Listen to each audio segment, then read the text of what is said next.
जैन साथियों, कैसे हैं आप सभी। मैं प्रमेंद्र कुमार आपके अपने प्यारे परिवार मार्गदर्शन इंस्टीट्यूट में हार्दिक स्वागत करता हूं। कैसे आप सभी लोग। आई होप सभी लोग स्वस्थ होंगे और पढ़ाई आप लोग विधिवत तरीके से करते होंगे।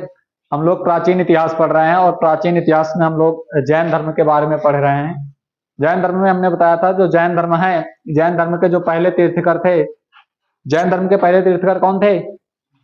ऋषभ देव ना, ऋषभ देव थे। और जैन धर्म में कितने तीर्थकर हुए थे? 24। और जो 24वें थे उनका क्या नाम था? महावीर स्वामी। वहीं 23वें जो थे पार्श्वनाथ ना। अगर संस्थापक की बात किया जाए तो जैन धर्म के संस्थापक ऋषभ देव थे। और वहीं अगर कहा जाए जैन धर्म के वास्तविक संस्थापक कौन थे? महावीर स्वामी। महावीर स्वामी का जन्म कब हुआ था? 540 ईसा पूर्व। कहाँ हुआ था? वैशाली के निकट कुंडग्राम में ना। वही हम बात करते हैं। ये 30 वर्ष की उम्र में अपने बड़े भाई नंदीवर्मन से आज्ञा लेकर कहाँ चले जाते हैं? कहाँ चले जाते हैं? कहाँ जाते हैं? ज्ञान प्राप्ति के लिए ना। और इनको 12 वर्ष के कठिन तपस्या के बाद किस नदी के किनारे? हाँ, ऋजुपालिका नदी के किनारे इनको क्या होता है? ज्ञान की प्राप्ति होती है। इनके पिता का नाम क्या था? सिद्धार्थ। माता का नाम त्रिशिला और पत्नी का नाम यशोदा और इनकी पत्नी बेटी का नाम प्रियदर्शना। और क्या बताया था? अनोजया, है ना। इनका जो दामाद था वो क्या था? जमाल। क्या नाम था? जमाल। हमने बताया था जो पार्श्वनाथ थे ना, पार्श्वनाथ 4 चीजें बताया था। पार्श्वनाथ ने कितनी चीजें बताई थी? 4। कौन कौन? सत्य, अहिंसा, आस्तेय, अपरिग्रह ना। और वहीं पर महावीर स्वामी जब आए थे तो वो एक शब्द और जोड़े थे, उसका क्या नाम था? ब्रह्मचर्य। क्या नाम था? ब्रह्मचर्य। यहां तक हो गया था ना। ठीक।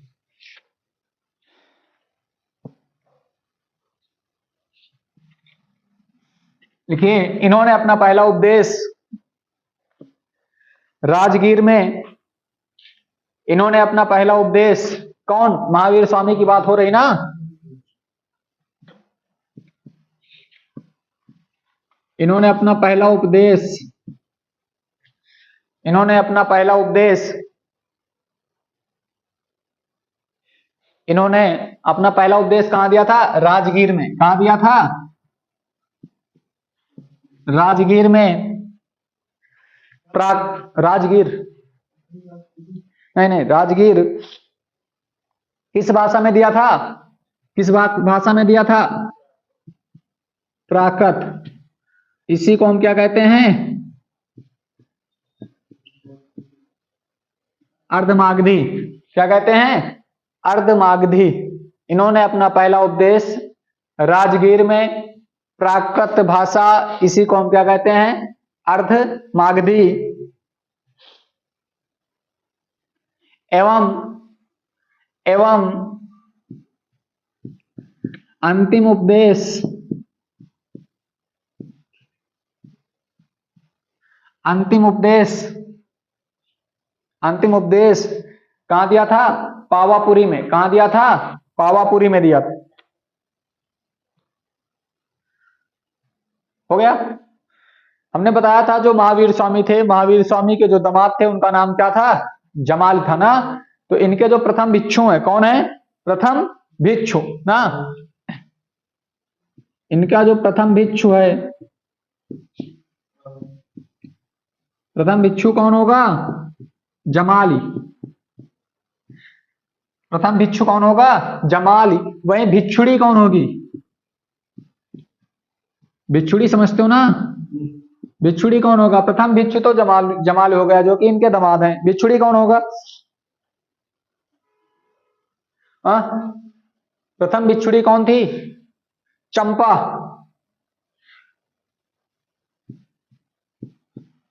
क्या नाम था? चंपा। अर्थात हमने बताया जो महावीर स्वामी थे, महावीर स्वामी को 12 वर्ष की कठिन तपस्या के बाद साल के वृक्ष के नीचे ना इनको क्या होता है? ज्ञान की प्राप्ति होती है। और ये अपने बड़े भाई नंदीवर्मन से आज्ञा लेकर 30 वर्ष की अवस्था में घर से निकल जाते हैं ना। और ज्ञान प्राप्ति के बाद इन्हें निगोत या कैवल्य कहा गया था ना। कैवल्य का मतलब क्या होता है? बंधन से मुक्त। और जो जैन धर्म है, जैन धर्म किस शब्द से मिलकर बना है? जीन से।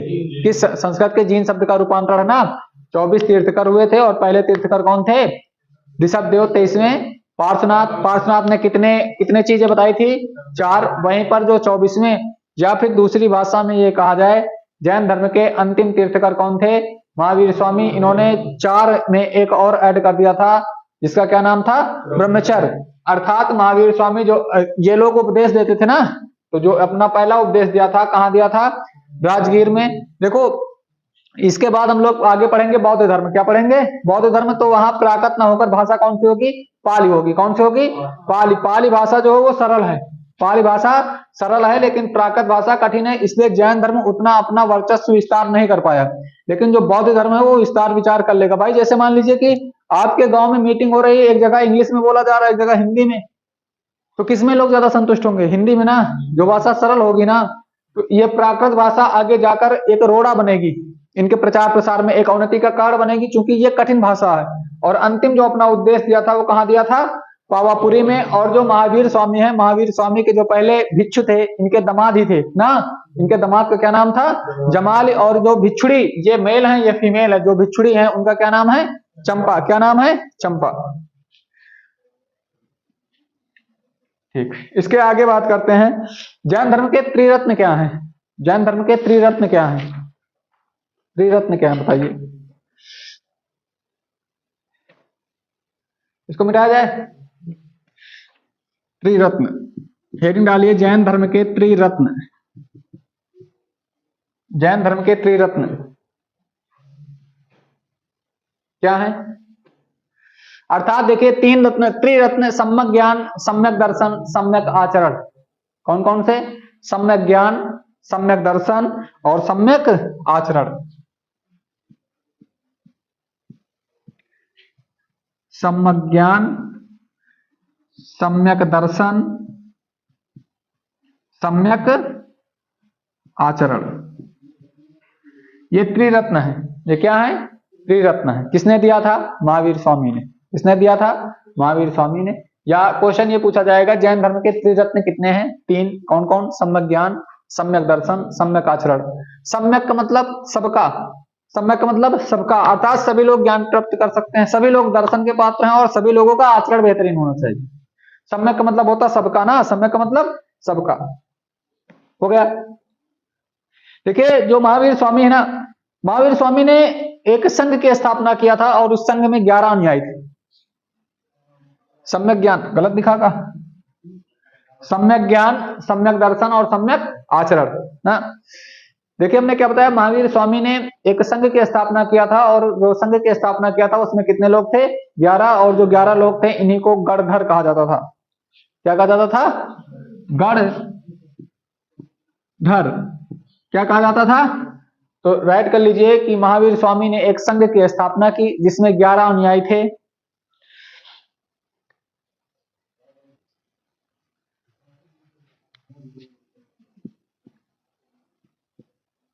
महावीर स्वामी ने एक संघ की स्थापना की जिसमें 11 अनुयायी थे। कितने अनुयायी थे? 11 अनुयायी थे, जिन्हें क्या कहा जाता था? गणधर कहा जाता था।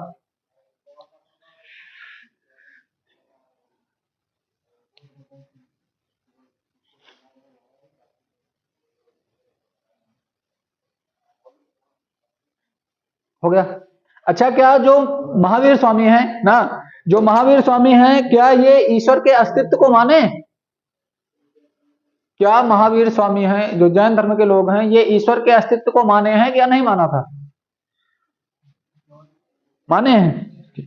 देखिए, ये लोग जो थे ना, जो महावीर स्वामी ना, इन्होंने ईश्वर के अस्तित्व को नहीं माना, ईश्वर के अस्तित्व को नहीं माना। और जो ईश्वर के अस्तित्व को नहीं मानेगा वो किन किन चीजों पर यकीन नहीं करेगा? किन किन चीजों पर यकीन नहीं करेगा? हाँ, मूर्ति पूजा और कर्मकांड ना, मूर्ति पूजा और कर्मकांड ना। देखिए, जो महावीर स्वामी थे ना, महावीर स्वामी ने ईश्वर के अस्तित्व को नहीं माना, अर्थात इन्होंने नहीं कहा कि ईश्वर का कोई अस्तित्व है इस दुनिया में, इस ब्रह्मांड में ईश्वर का कोई अस्तित्व नहीं है। और जब इस ब्रह्मांड में ईश्वर का कोई अस्तित्व नहीं है, जो ईश्वर पे भरोसा नहीं करता, इसके अनुसार ईश्वर के नियंत्रण में कुछ नहीं है, इसलिए ये किसका? मूर्ति पूजा का विरोध किए थे और कर्मकांड का विरोध किए थे। कर्मकांड समझते हो ना? जैसे हम लोग कोई पूजा पाठ करते हैं ना, हम लोग किसी ना किसी चीज का जैसे एक आहूत देते हैं ना, हम लोग जैसे जितनी भी चीजें होती है, जैसे मंगलवार जो ज्येष्ठ में आता है, मंगलवार को हम लोग भंडारा करते हैं ना, जो हम लोग व्रत वगैरह रहते हैं, तो ये सारी चीजें। तो राइट करिए, महावीर स्वामी ने ईश्वर के अस्तित्व को नहीं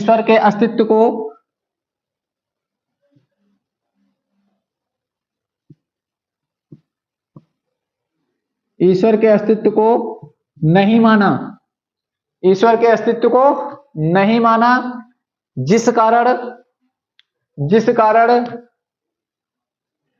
जब ईश्वर के अस्तित्व को नहीं मानेंगे तो फिर ये क्या करेंगे, मूर्ति पूजा और कर्मकांड का क्या करेंगे, विरोध करेंगे ना। जिस कारण ये मूर्ति पूजा और कर्मकांड, फिर से बोलेंगे, महावीर स्वामी ने ईश्वर के अस्तित्व को नहीं माना, जिस कारण मूर्ति पूजा और कर्मकांड का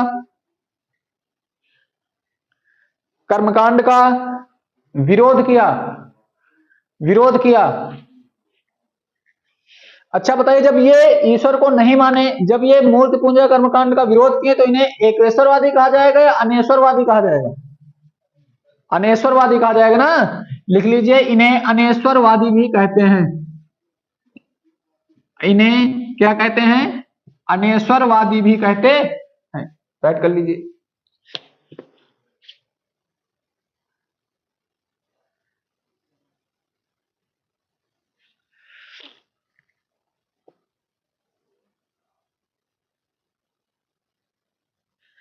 देखिए, इन्होंने पुनर्जन्म पे विश्वास किया।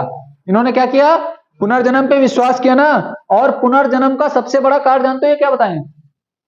इन्होंने पुनर्जन्म पर विश्वास किया। इन्होंने क्या किया?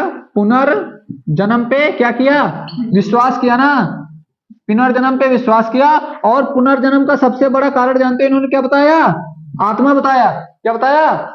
और इन्होंने कहा कि अगर आप समझते हैं या चाहते हैं कि मेरा पुनर्जन्म ना हो, तो आप मोक्ष प्राप्त करें। आप क्या करें? और हमने बताया था कि ये मोक्ष प्राप्त करने का इन लोगों का एक तरीका हुआ करता था, जिसे 2015 में रोक लगा दी गई, जिसे संथारा प्रथा कहते थे। क्या प्रथा कहते थे? अर्थात जो लोग अपने अंतिम अवस्था में आ जाते थे, वो अपने आप को एक कमरे में बंद कर लेते थे और सभी चीज त्याग देते थे। जब आप सभी चीज त्याग दोगे तो जाहिर सी बात, आप कितने दिन जियोगे? ज्यादा दिन नहीं जियोगे ना। तो क्वेश्चन अगर आएगा कि क्या महावीर स्वामी या जैन धर्म के लोग पुनर्जन्म पर विश्वास करते थे? हाँ, करते थे ना। पुनर्जन्म पर विश्वास करते थे। पुनर्जन्म का सबसे बड़ा कार्य ये लोग किसको मानते थे? आत्मा को। और बताया कि अगर आपकी आत्मा पुनर्जन्म नहीं चाहती, तो आपको क्या करना होगा? मोक्ष प्राप्त करना होगा। क्या प्राप्त करना होगा? मोक्ष प्राप्त करना होगा। और अगर आप मोक्ष को प्राप्ति कर लिए हैं, तो आपका पुनर्जन्म नहीं होगा। समझ बात आई? फिर से समझाएं, फिर से एक बार समझिए। इन्होंने बताया, महावीर स्वामी के अनुसार ये पुनर्जन्म पे विश्वास करते थे। पुनर्जन्म का सबसे बड़ा कारण क्या बताया? आत्मा। और इन्होंने बताया कि अगर आप पुनर्जन्म से मुक्ति पाना चाहते हैं, तो आपको क्या करना होगा? मोक्ष प्राप्त करना होगा। तो राइट कर लीजिए, ये पॉइंट।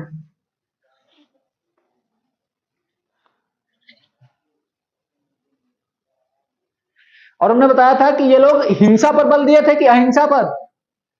हिंसा पर बल दिए थे कि अहिंसा पर? अहिंसा पर ना। ये पॉइंट राइट को, फिर आगे अगला पॉइंट बताएं। ये समझ में आ गया? बोले क्या? लिख लोगे ना।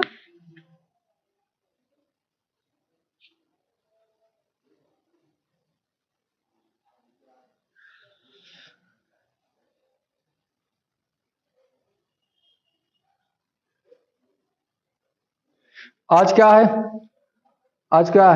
शहीद दिवस ना। आज का दिन अगर देखा जाए तो भारत के इतिहास में एक बहुत ही कैसा दिन माना जाएगा? हाँ, एक गौरव को तो भी मान सकते हैं, लेकिन अगर ये देखा जाए तो ऐसे वीर सपूत अगर देखा जाए ना, देखिए इतिहास है ना, इतिहास ऐसी घटनाओं को दोहराया करता है, ऐसा नहीं है ना।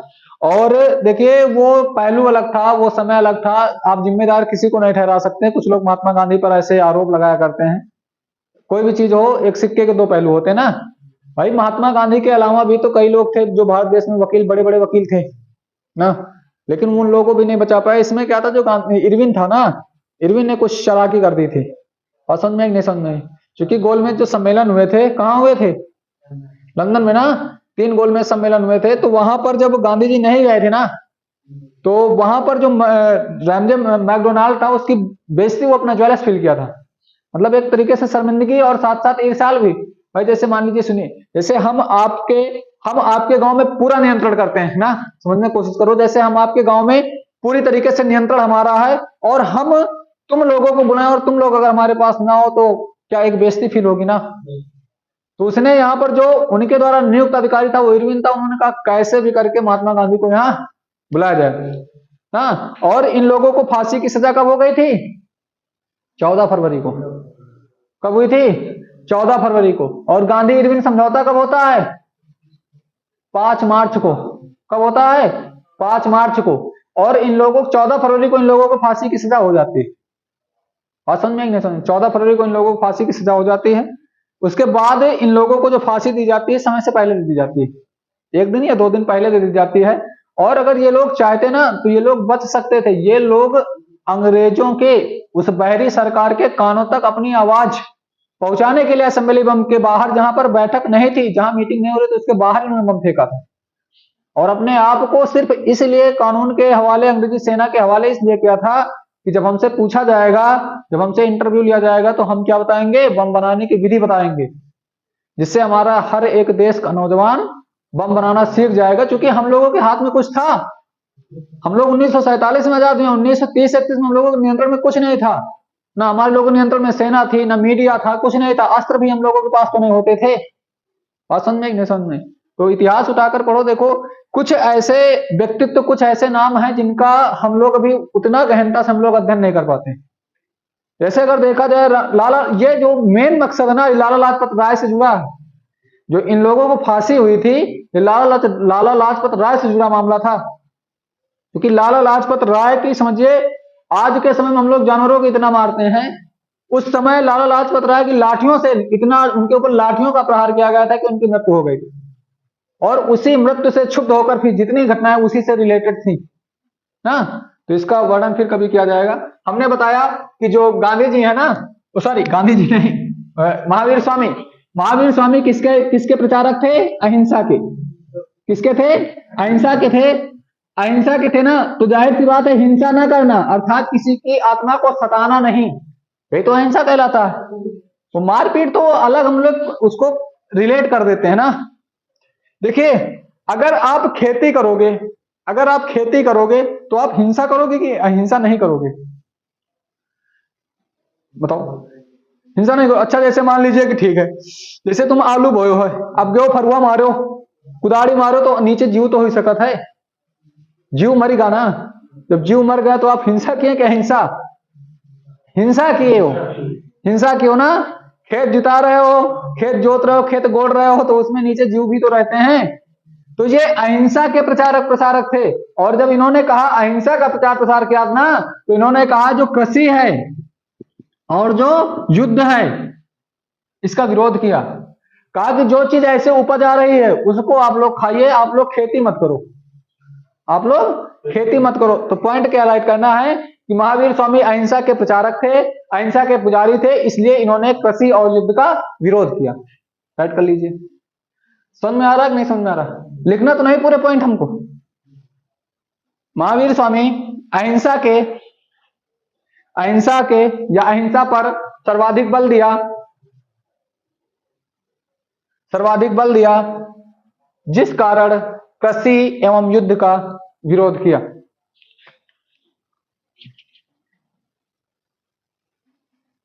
हो गया? जिस कारण इन्होंने कृषि एवं युद्ध का विरोध किया।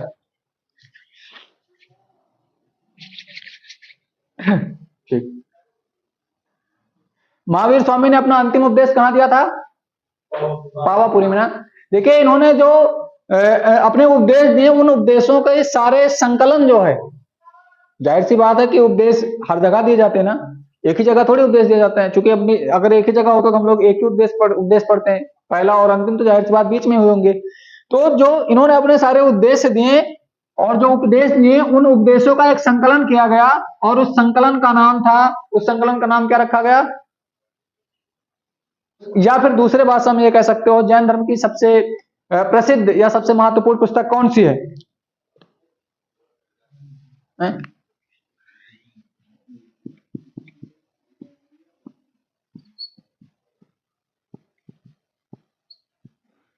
पुस्तक का क्या नाम है? 14 पूर्वा पुस्तक। क्या नाम है? 14 पूर्वा पुस्तक। 14 पूर्वा पुस्तक क्या है? इनके सारे उपदेशों का संकलन, या दूसरी भाषा में कह सकते हो जैन धर्म की सबसे महत्वपूर्ण पुस्तक कौन सी है? 14 पूर्वा पुस्तक, जिसमें क्या बताया गया है? जिसमें महावीर स्वामी के उपदेशों का संकलन किया गया है। तो राइट कर लीजिए। जिसमें महावीर स्वामी के उपदेशों का संकलन किया गया है, जो कि जैन धर्म की सबसे महत्वपूर्ण पुस्तक है या सबसे प्राचीन पुस्तक है। राइट कर लीजिए, चाहे जो राइट कर लीजिए।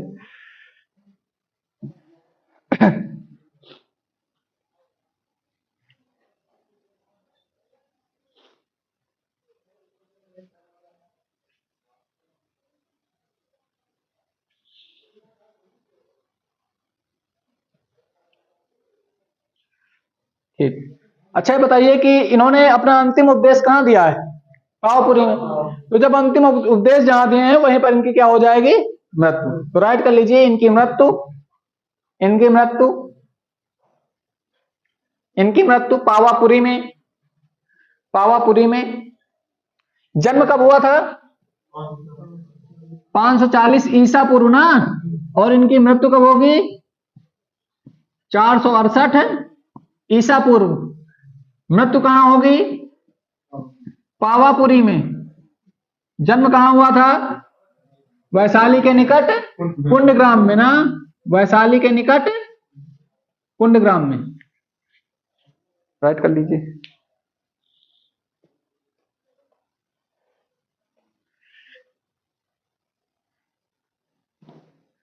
देखिए, जो प्रमुख बौद्ध संगीतियां जिस प्रकार हुई थी, संगीतियां का मतलब समझ सकते हो प्रकार की मीटिंग, तो उसी प्रकार जैन संगीत भी हुई थी। तो जैन संगीत कितनी हुई थी? जैन संगीत कितनी हुई थी? 2। जैसे तुम लोग आधुनिक भारत में पढ़ते हो, आधुनिक इतिहास में पढ़ते हो, हमारा जो कांग्रेस का अधिवेशन हुआ करते थे, तो कांग्रेस के जो अधिवेशन थे वो प्रतिवर्ष लगभग लगभग हुआ करते थे ना। उसी प्रकार इन लोगों के जो जैन धर्म थे, इन लोगों की संगीत कहते हैं। क्या कहते हैं? संगीत ना। संगीतियां, जिसको सम्मेलन कह सकते हो। क्या कह सकते हो? सम्मेलन कह सकते हो। तो हेडिंग डालिए, प्रमुख जैन संगीतियां या सम्मेलन। प्रमुख जैन संगीतियां या सम्मेलन।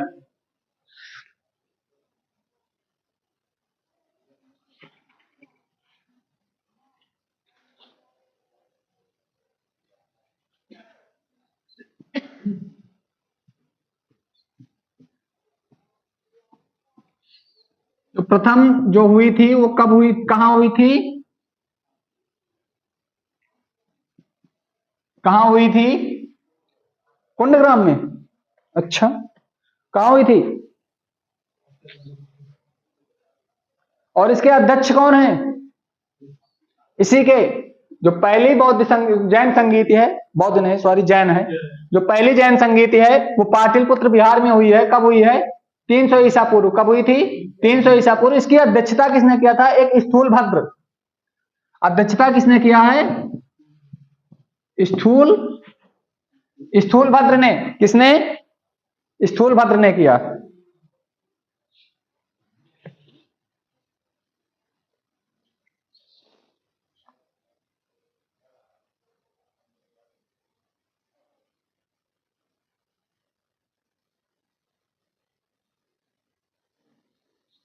हो गया। इसी में 12 अंकों की, राइट कर लीजिए, यहीं पर विशेष क्या था लिखिए, 12 अंकों का प्रणयन किया गया। 12 अंकों का प्रणयन किया गया।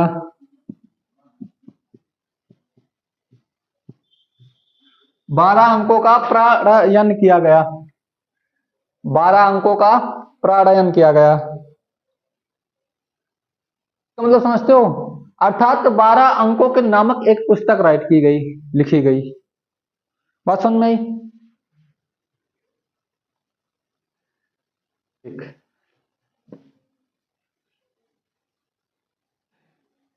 द्वितीय कब हुई थी? वल्लभी में। या लास्ट समझ सकते हो या द्वितीय समझ सकते हो ना। कहां हुई थी? वल्लभी में। वल्लभी कहां है? गुजरात में। कहां है? गुजरात में। कब हुई थी? कब हुई थी? 512 ईस्वी में। कब हुई थी? 512 ईस्वी में। अंतर समझना। यहां पर देखो कब है, ये 300 ईसा पूर्व है ना, अर्थात दोनों के बीच लगभग कितने सालों का अंतर? लगभग 8, लगभग क्या पूरा एग्जैक्ट 812 ना। तो देखिए ये आगे चलकर यही जैन धर्म के एक अवनति का कारण बनेगी भाई। जैसे आप एक कोई संस्था बनाए हैं, आप कोई एक टीम बनाए हैं, अगर वो मीटिंग नहीं कर पा रही है, अपने उद्देश्यों को नहीं पूरा कर पा रही है, सभी लोगों को एकत्रित लेकर करके एक साथ नहीं लेकर चल पा रही, तो क्या वो प्रोग्रेस करेगी? नहीं करेगी ना। प्रोग्रेस करेगी? नहीं करेगी। और इसके जो अध्यक्ष हैं कौन रहेंगे? देवर्धिगढ़। कौन रहेंगे? देवर्धिगढ़। देवर्धिगढ़ राइट कर लीजिए, देवर्धिगढ़, जिन्हें क्षमा श्रमण भी कहते हैं। अगर ये नाम ना मिले तो फिर ये नाम तुमको मिलेगा, क्षमा श्रमण।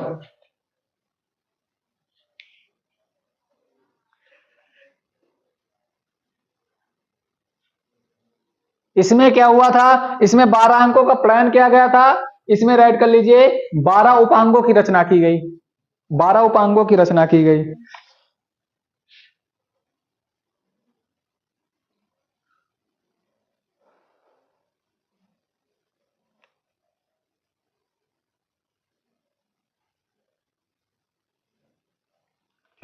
देखिए इतनी बात समझ में आ गई। इनके दो प्रमुख अनुयायी थे। इनके दो प्रमुख अनुयायी थे। जैसे तुम लोगों ने पढ़ा होगा, एक पढ़ा होगा श्वेतांबर, एक पढ़ा होगा दिगंबर। पढ़े हो? एक पढ़े होंगे श्वेतांबर, एक पढ़े होंगे दिगंबर। इन्हीं की तो है, आगे चलकर धाराएं हो जाएंगी। अंतर इसमें क्या है बताइए?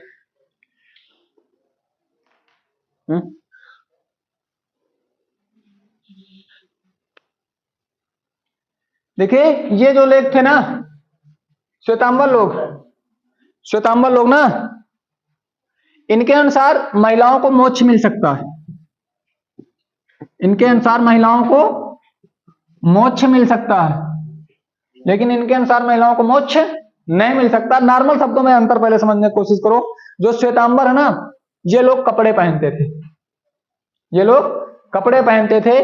दिगंबर लोग कपड़े नहीं पहनते थे। जैसे हम लोग समझते हैं नागा बाबा ना, तो वो जो नागा बाबा है वो किस धर्म से संबंधित है? लगभग वो किस धर्म को फॉलो किया है? जैन धर्म को। तो ये इसमें महिलाओं को मोक्ष मिलता था इनके अनुसार।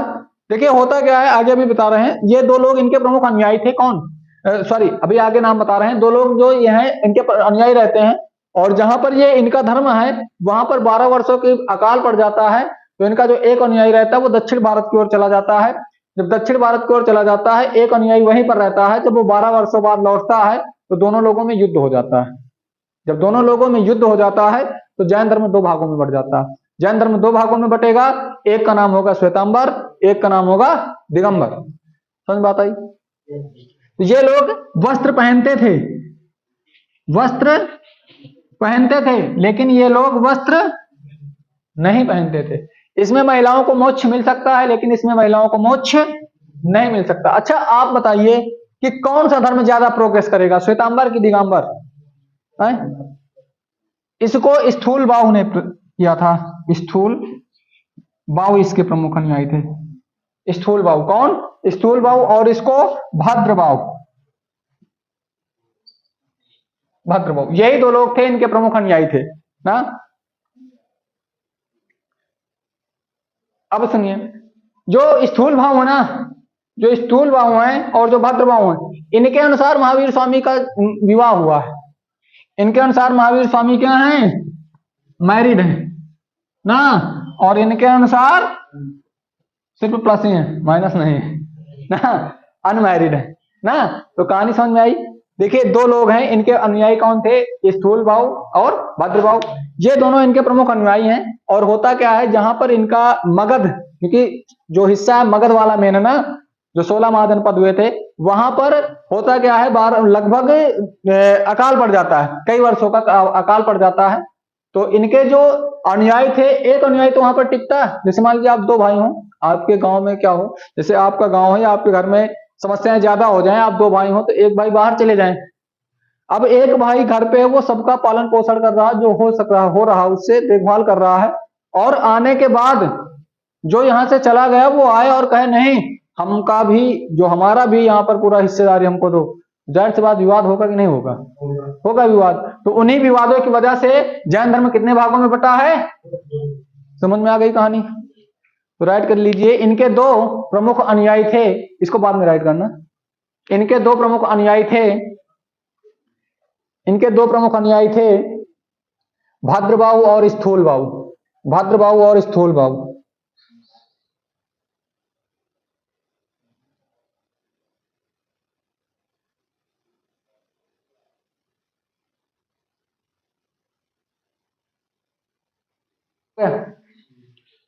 अब देखिए, जो भद्रबाहु है ना, कौन? भद्रबाहु। भद्रबाहु अपने अनुयायियों के साथ कर्नाटक श्रवण बेला चले जाते हैं।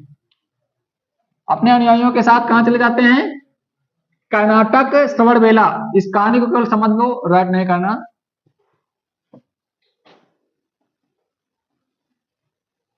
कहां चले जाते हैं? कर्नाटक श्रवण बेला। और जो स्थूलबाहु हैं वो वहीं पर रहते हैं। और लगभग 11-12 वर्षों बाद कौन लौटते हैं? भद्रबाहु। ये क्यों चले जाते हैं कर्नाटक श्रवण बेला? कर्नाटक इसलिए चले जाते हैं क्योंकि यहाँ पर जहां पर ये लोग हैं, जहां पर ये लोग रह रहे हैं, वहां पर अकाल पड़ गया। जब अकाल पड़ गया तो ये अपने अनुयायियों के साथ, क्योंकि इनके भी अपने अनुयायी होंगे, इनके अपने अनुयायी होंगे, तो वो लोग चले जाते हैं कर्नाटक। जब वहां से वापस आते हैं, वापस आने के बाद इन दोनों लोगों के जो अनुयायी थे, जो विचारक थे, आपस में लड़ाई हो जाती है। दोनों लोगों की हिस्सेदारी को लेकर लड़ाई होती है। तो यहीं से जैन धर्म दो भागों में बटेंगे, एक होगा श्वेतांबर, एक होगा दिगंबर ना। तो जो भी है इसकी आगे की चर्चा हम लोग कल करेंगे। कैसी लगी क्लास आप लोग कमेंट के माध्यम से जरूर बताएं। और अगर क्लास आप लोगों को अच्छी लग रही है, अगर आप लोगों को लग रहा कि नहीं, जो मेहनत किया जा रहा है उसमें आप लोगों को बेहतरीन कंटेंट मिल रहा है, तो क्लास को लाइक कर दिया करें, अधिक से अधिक सब्सक्राइब करें चैनल को, दोस्तों के पास शेयर करें। मिलते हैं अगले एपिसोड में। जय हिंद, जय भारत।